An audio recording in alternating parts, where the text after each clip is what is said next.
Monseigneur, on a lu aujourd'hui le document final qui sera soumis au vote. Est-ce que vous pouvez nous dire un petit peu ce qui ressort de ce document, les grandes tendances qui ressortent? En saluant les auditeurs de Sel et Lumière, la tendance est que l'Église accueille ses enfants et leur adresse le message de Jésus-Christ pour qu'ils puissent vivre la vie en abondance. C'est le grand message, c'est que les pasteurs autour du pape se sont penchés sur la situation de l'Église relativement à la famille et a réaffirmé l'importance et de la famille et de l'Église et que les deux doivent, si vous voulez, se conjuguer en quelque sorte. Voilà. Ils doivent conjuguer leurs efforts parce que de l'Église dépend la famille, de la famille dépend l'Église. Voilà tout ce que l'on peut donner comme résumé. Finalement, je pense que la question que beaucoup de personnes se posent, c'est est-ce qu'il y a quelque chose de nouveau ou pas? L'évangile est toujours ancien et toujours nouveau. La nouveauté, si vous voulez, se trouve dans la nouveauté de Dieu, qui aujourd'hui c'est un jour nouveau, et ce que Dieu nous dit aujourd'hui est inévitablement nouveau, même s'il nous l'a dit hier. Sinon, comme il conviendra, on ne célébrerait pas les messes en répétant les mêmes textes liturgiques, ni en suivant encore les mêmes cycles liturgiques. Donc, c'est toujours nouveau ce que Dieu nous dit, même s'il semble que nous l'ayons déjà entendu.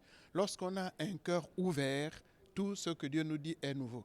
N'est-il pas vrai que même nous-mêmes, en nous réveillant le matin, on est nouveau par rapport à hier, même si nous sommes la même personne?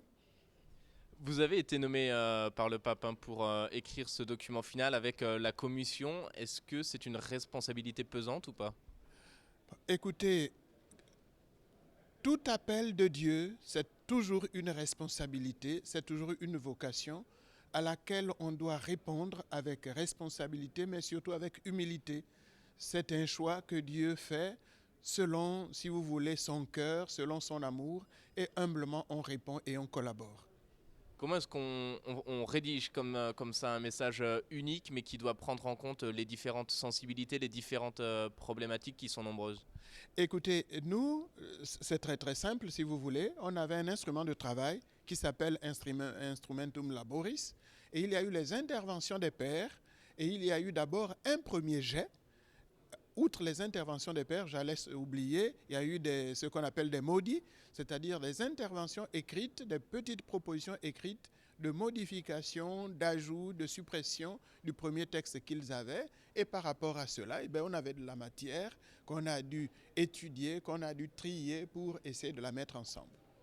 Pour terminer, quel sera votre dernier mot, votre dernier message pour terminer ce synode?